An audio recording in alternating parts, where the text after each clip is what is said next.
आज का भक्ति योग का प्रसंग है मूर्ति पूजा। एक वस्तु गुण होता है और एक भाव गुण होता है। ये दोनों गुण अलग अलग हैं। जैसे पत्नी, माता और बहन, इन तीनों का शरीर एक ही है। अर्थात जैसा पत्नी का शरीर है वैसा ही माता और बहन का शरीर है। अतः तीनों में वस्तु गुण एक ही हुआ, परंतु पत्नी से मिलने पर और भाव रहता है, माता से मिलने पर और भाव रहता है, तथा बहन से मिलने पर और ही भाव रहता है। अतः वस्तु एक होने पर भी भाव गुण अलग अलग हुआ। संसार में अलग अलग स्वभाव के व्यक्ति, वस्तु आदि हैं, अतः उनमें वस्तु गुण तो अलग अलग है, पर सब में भगवान परिपूर्ण है। यह भाव गुण एक ही है।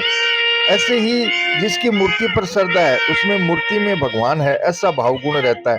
परंतु जिसकी मूर्ति पर श्रद्धा नहीं है उसमें मूर्ति पत्थर, पीतल, चांदी आदि की है, ऐसा वस्तु गुण रहता है। मतलब है कि अगर मूर्ति में पूजक का भाव भगवान का है तो उसके लिए वह साक्षात भगवान ही है। अगर पूजक का भाव पत्थर, पीतल, चांदी आदि की मूर्ति का है तो उसके लिए वह साक्षात पत्थर आदि की मूर्ति ही है, क्योंकि भाव में ही भगवान है। न काष्ठे विद्यते देवो न शिलायाम न मृत्युषु च भावे ही विद्यते देव सत समाद भावम समाचरेत। देवता न तो काठ में रहते हैं, न पत्थर में और न मिट्टी में ही रहते हैं, भाव में ही देवता का निवास है। इसलिए भाव को ही मुख्य मानना चाहिए। एक बैरागी बाबा थे, उनके पास सोने की दो मूर्तियां थी, एक गणेश जी की और एक चूहे की। दोनों मूर्तियां तौल में बराबर थी। बाबा को रामेश्वर जाना था, अतः उन्होंने सुनार के पास जाकर कहा कि भैया मूर्तियों के बदले कितने रुपए दोगे। सुनार ने दोनों मूर्तियों को तोलकर दोनों के 500-500 रुपये बताए, यानी दोनों की बराबर कीमत बताई। बाबा बोले, अरे तू देखता नहीं, एक मालिक है और एक उनकी सवारी है। जितना मोल मालिक गणेश जी का उतना ही मोल सवारी चूहे का, ये कैसे हो सकता है। सुनार बोला, बाबा मैं गणेश जी और चूहे का मोल नहीं लगाता, मैं तो सोने का मोल लगाता हूँ। मतलब है कि बाबा की नजर गणेश जी और चूहे पर है और सुनार की नजर सोने पर है, यानी बाबा को भावगुण दिखता है और सुनार को वस्तु गुण दिखता है। ऐसे ही जो मूर्ति को तोड़ते हैं उनको वस्तु गुण ही दिखता है, अर्थात उनको पत्थर, पीतल आदि ही दिखता है। अतः भगवान उनकी भावना के अनुसार पत्थर आदि के रूप से ही बने रहते हैं। वास्तव में देखा जाए तो स्थावर, जंगम आदि सब कुछ भगवत स्वरूप ही है। जिनमें भावगुण अर्थात भगवान की भावना है उनको सब कुछ भगवत स्वरूप ही दिखता है, परंतु जिनमें वस्तुगुण अर्थात संसार की भावना है उनको स्थावर, जंगम आदि सब कुछ अलग अलग ही दिखता है। यही बात मूर्ति के विषय में भी समझ लेनी चाहिए।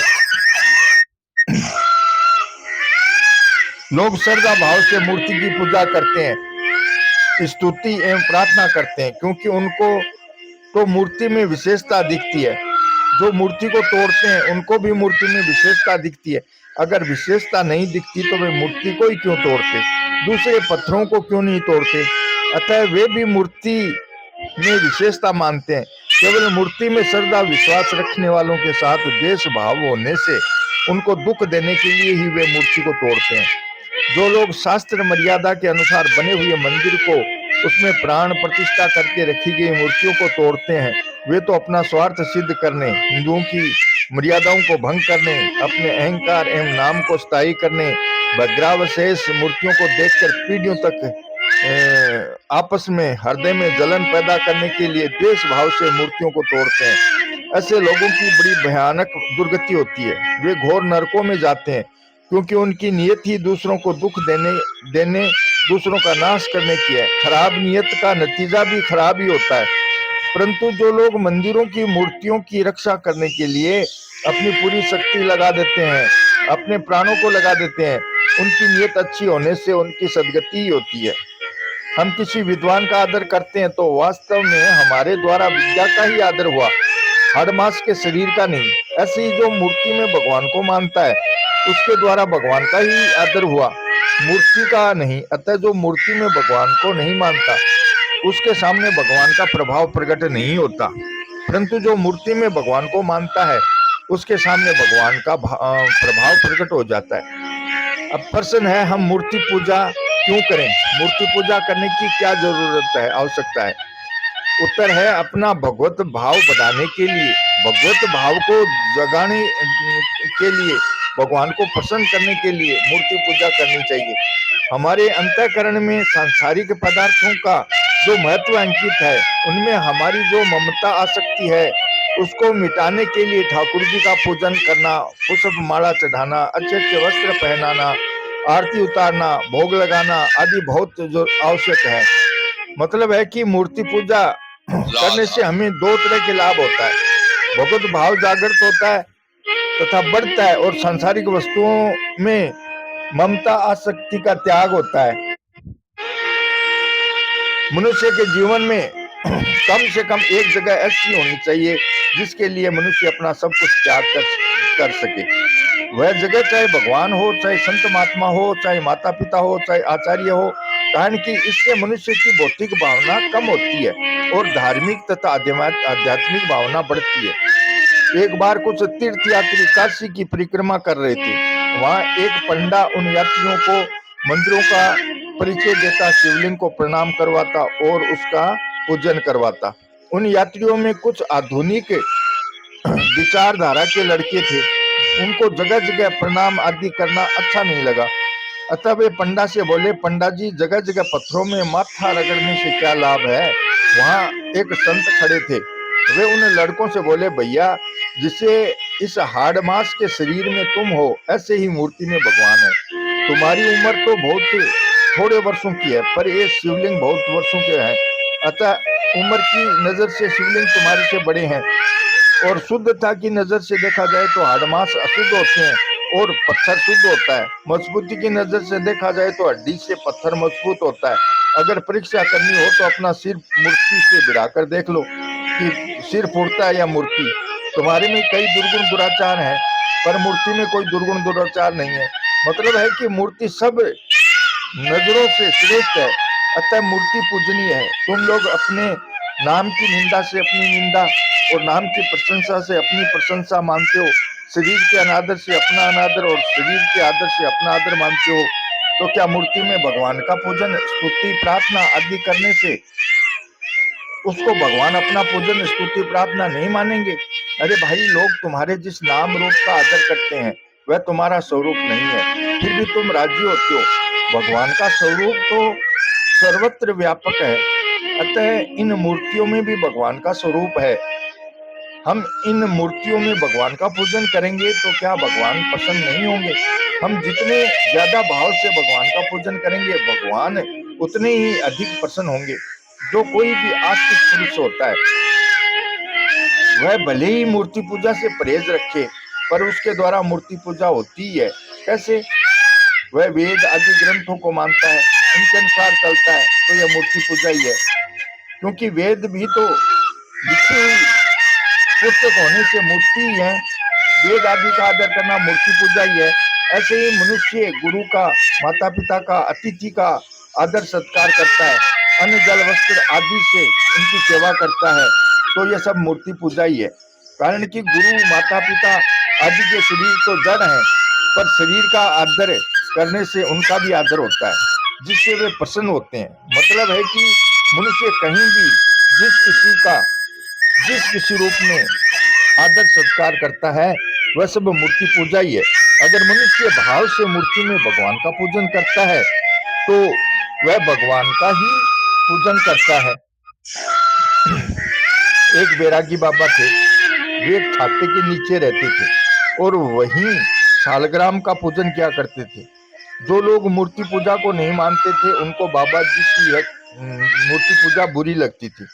उन दिनों वहां हुक साहब नामक एक अंग्रेज अफसर आया हुआ था। उस अफसर के सामने उन लोगों ने बाबा जी की शिकायत कर दी कि यह मूर्ति की पूजा करके सर्वव्यापक परमात्मा का तिरस्कार करता है, आदि आदि।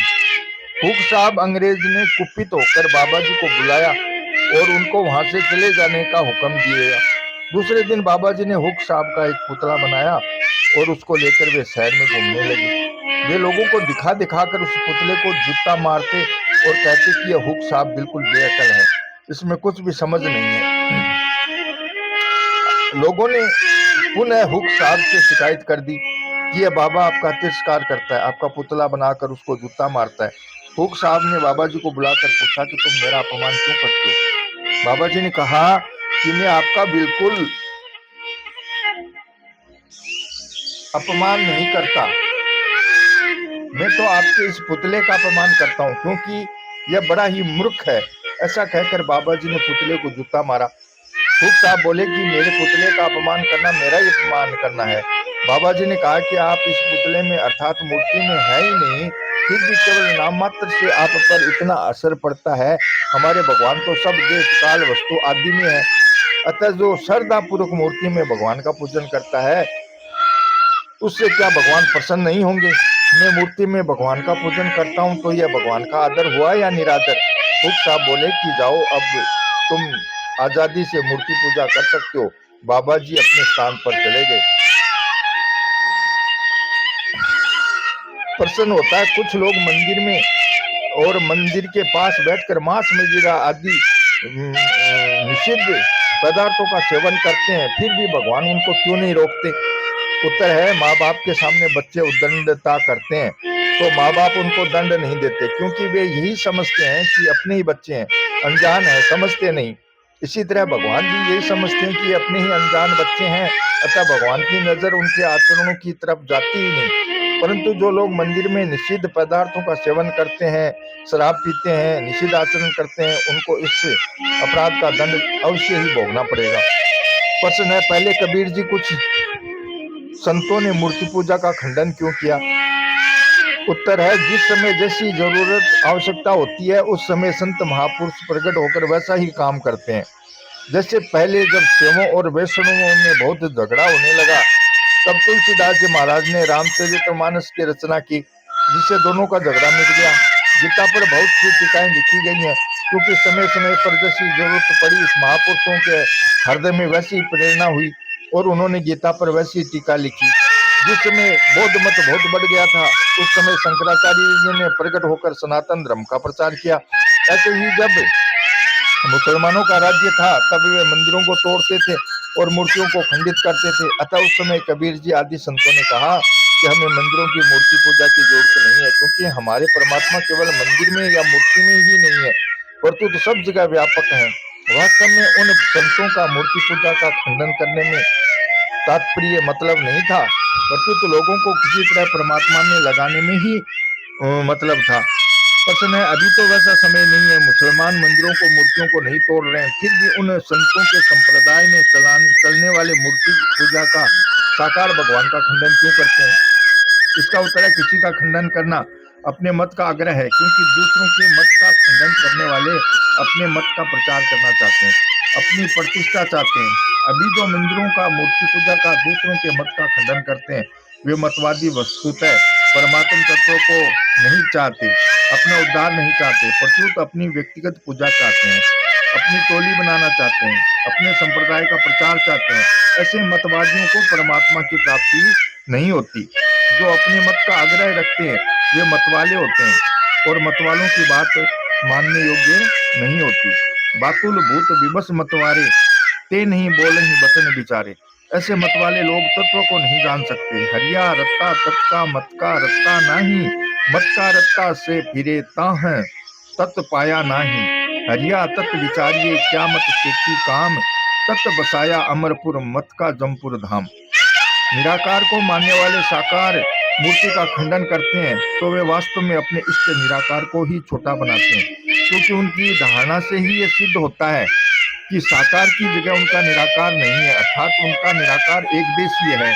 अगर वे साकार मूर्ति में भी अपने निराकार को मानते तो फिर वे साकार का खंडन ही क्यों करते। दूसरी बात, निराकार की उपासना करने वाले परमात्मा साकार नहीं है, उनका अवतार भी नहीं होता, उनकी मूर्ति भी नहीं होती, ऐसा मानते हैं। अतः उनका सर्व समर्थ परमात्मा अवतार लेने में, साकार बनने में असमर्थ, कमजोर हुआ, अर्थात उनका परमात्मा सर्वसमर्थ नहीं रहा।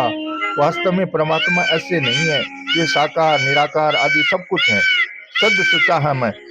अतः विचार करना चाहिए कि हमें अपना कल्याण करना है या साकार निराकार को लेकर झगड़ा करना है। अगर हम अपनी रुचि के अनुसार साकार की अथवा निराकार की उपासना करें तो हमारा कल्याण हो जाए। तेरे भावे जो करो भलो बुरो संसार, नारायण तू बैठ के अपनो भुवन बुहार। अगर झगड़ा ही करना हो तो संसार में झगड़ा करने के लिए बहुत सी जगह धन जमीन मकान आदि को लेकर लोग झगड़ा करते ही है, परंतु भगवान के मार्ग में आकर झगड़ा क्यों छेड़े। अगर हम साकार या निराकार की उपासना करते हैं तो हमें दूसरों के मत का खंडन करने के लिए समय कैसे मिला। दूसरों को बुरा बताने में हमने जितना टाइम लगा दिया उतना समय अगर अपने इष्ट की पूजा करने में लगाते तो हमें बहुत लाभ होता। दूसरों का बुरा बताने करने से हमारी हानि यह हुई कि हमने अपने भगवान का खंडन करने के लिए दूसरों को निमंत्रण दे दिया। जैसे हमने निराकार का खंडन किया तो हमने अपने इष्ट साकार का खंडन करने के लिए दूसरों को निमंत्रण दे दिया, अवकाश दिया कि अब तुम हमारे इष्ट का खंडन करो। अतः इस खंडन से न तो हमारे को कुछ लाभ हुआ और न दूसरों को ही कुछ लाभ हुआ। दूसरी बात, दूसरों का खंडन करने से, दूसरों के भगवान को बुरा बताने से कल्याण होता है, यह उपाय किसी ने भी नहीं लिखा। जिन लोगों ने दूसरों का भगवान को बुरा बताया है उन्होंने यह नहीं कहा कि दूसरों को बुरा बताने से भला होगा कल्याण होगा। अगर हम किसी के मत का इष्ट का खंडन करेंगे तो इससे हमारा अंतःकरण मैला होगा, खंडन के अनुसार ही देश की वृत्तियां बनेगी जिससे हमारी उपासना में बाधा लगेगी और हम अपने इष्ट से विमुख हो जाएंगे। अतः मनुष्य को किसी के मत का किसी के इष्ट का खंडन नहीं करना चाहिए, किसी भगवान को किसी को वो बुरा नहीं बताना चाहिए, किसी को नीचा नहीं समझना चाहिए, किसी का अपमान तिरस्कार नहीं करना चाहिए, क्योंकि सभी अपनी अपनी रुचि के अनुसार भाव और श्रद्धा विश्वास से अपने इष्ट की उपासना करते हैं। परमात्मा साधक के भाव से प्रेम से श्रद्धा विश्वास से ही मिलते हैं। अतः अपने मत पर इष्ट पर श्रद्धा विश्वास करके उस मत के अनुसार तत्परता से साधन में लग जाना चाहिए, इधर उधर की बातों में नहीं ध्यान देना चाहिए। यही परमात्मा को प्राप्त करने का रास्ता है। दूसरों को भगवान को खराब बताना और परमात्मा प्राप्ति का साधन नहीं है, अटूट पतन का साधन है। जिन संतों ने मूर्ति पूजा को बुरा बताया है उन्होंने मूर्ति पूजा की जगह नाम जप सत्संग गुरुवाणी भगवत चिंतन ध्यान आदि पर विशेष जोर दिया है। अतः जिन लोगों ने मूर्ति पूजा को तो त्याग कर दिया पर जो अपने मत के अनुसार नाम जप आदि में तत्परता से नहीं लगे वे तो दोनों तरफ से रीते ही रह गए। उनसे तो मूर्ति पूजा करने वाले ही श्रेष्ठ हुए। जो अपने मत के अनुसार साधन तो करते हैं, इस पर कोई यह कहे कि हमारा दूसरों का खंडन करने में तात्पर्य नहीं है, हम तो अपनी उपासना को दृढ़ करते हैं, अपना अनन्य भाव बनाते हैं। तो इसका उत्तर यह है कि दूसरों का खंडन करने से अनन्य भाव नहीं बनता। अनन्य भाव तो यह है कि हमारे इष्ट के सिवाय दूसरा कोई तत्व है ही नहीं। हमारे प्रभु सगुण भी हैं और निर्गुण भी हैं, सब हमारे प्रभु के ही रूप हैं। दूसरे लोग हमारे प्रभु का चाहे दूसरा नाम रख दें पर हैं हमारे प्रभु ही। हमारे प्रभु की अनेक रूपों में तरह तरह से उपासना होती है। अतः जो निर्गुण को मानते हैं वे हमारे सगुण प्रभु की महिमा बढ़ा रहे हैं, क्योंकि हमारा सगुण ही तो वहाँ निर्गुण है। इसलिए निर्गुण की उपासना करने वाले हमारे आदरणीय हैं। ऐसा करने से ही अनन्य भाव होगा। किसी का खंडन करना, किसी के भगवान को बुरा बताना अनन्य भाव बनने का साधन नहीं है। जो मनुष्य श्रद्धा विश्वास सीधे सरल भाव से अपने इष्ट की उपासना में लगे हुए हैं, उनके इष्ट का उनकी उपासना का खंडन करने से उनके हृदय में ठेस पहुंचेगी, उनको दुख होगा तो खंडन करने वाले को बड़ा भारी पाप लगेगा जिससे उसकी उपासना सिद्ध नहीं होगी। अनन्यता के नाम पर दूसरों का खंडन करना अच्छाई के चोले में बुराई है। बुराई के रूप में बुराई आ जाए तो उससे भला आदमी बच सकता है, पर जब अच्छाई के रूप में बुराई आ जाए तो उससे बचना बहुत कठिन होता है। जैसे सीता जी के सामने रावण और हनुमान जी के सामने कालनेमी साधु वेश में आ गए तो सीता जी और हनुमान जी भी धोखे में आ गए। अर्जुन ने भी हिंसा के बहाने अपने कर्तव्य से च्युत होने की बात पकड़ ली कि दुर्योधन आदि धर्म को नहीं जानते, उन पर लोभ सवार हुआ है, पर मैं धर्म को जानता हूँ, मेरे में लोभ नहीं है, मैं अहिंसक हूँ आदि। इस प्रकार अर्जुन में भी अच्छाई के चोले में बुराई आ गई। उस बुराई को दूर करने में भगवान को बड़ा जोर पड़ा, लंबा उपदेश देना पड़ा। अगर अर्जुन में बुराई के रूप में ही बुराई आती तो उसको दूर करने में देरी नहीं लगती। ऐसे ही अन्य भाव के रूप में खंडन रूपी बुराई आई और हमने अपना अमूल्य समय, योग्यता, सामर्थ्य आदि को अपने इष्ट की उपासना में ही लगाएं। प्रश्न है, भगवान की स्वयंभू मूर्ति कैसे बनती है? इसका उत्तर है, स्वयंभू मूर्ति बनती हो तभी यह प्रश्न उठ सकता है कि स्वयंभू मूर्ति कैसे बनती है। स्वयंभू मूर्ति बनती नहीं, वह अपने आप प्रकट होती है, तभी उसका नाम स्वयंभू है, नहीं तो वह स्वयंभू कैसे? प्रश्न है, अमुक मूर्ति स्वयंभू है अथवा किसी के द्वारा बनाई हुई है, इसकी क्या पहचान है? इसका उत्तर है, इसकी पहचान हरेक आदमी नहीं कर सकता। जैसे किसी आदमी ने किसी व्यक्ति को पहले देखा है और वह व्यक्ति फिर मिल जाए तो वह उसको पहचान लेता है, ऐसे ही जिसने भगवान के साक्षात दर्शन किए हुए हैं वही स्वयंभू मूर्ति की पहचान कर सकता है। प्रश्न है, स्वयंभू मूर्ति और बनाई हुई मूर्ति के दर्शन पूजन आदि की क्या महिमा है? इसका उत्तर है, श्रद्धा विश्वास हो तो ऋषियों का द्रव्य में और गणेश जी का सुपारी में पूजन करने से भी लाभ होता है। ऐसे ही श्रद्धा विश्वास हो, भगवत भाव हो तो बनाई हुई मूर्ति के पूजन दर्शन आदि से भी लाभ होता है, परंतु स्वयंभू मूर्ति में श्रद्धा विश्वास होने से विशेष और शीघ्र लाभ होता है। जैसे किसी संत की लिखी हुई पुस्तक को पढ़ने की अपेक्षा उस संत के मुंह से साक्षात सुनने से ज्यादा लाभ होता है। संजय ने भी गीता ग्रंथ के विषय में कहा है कि मैंने इसको साक्षात भगवान के कहते कहते सुना है।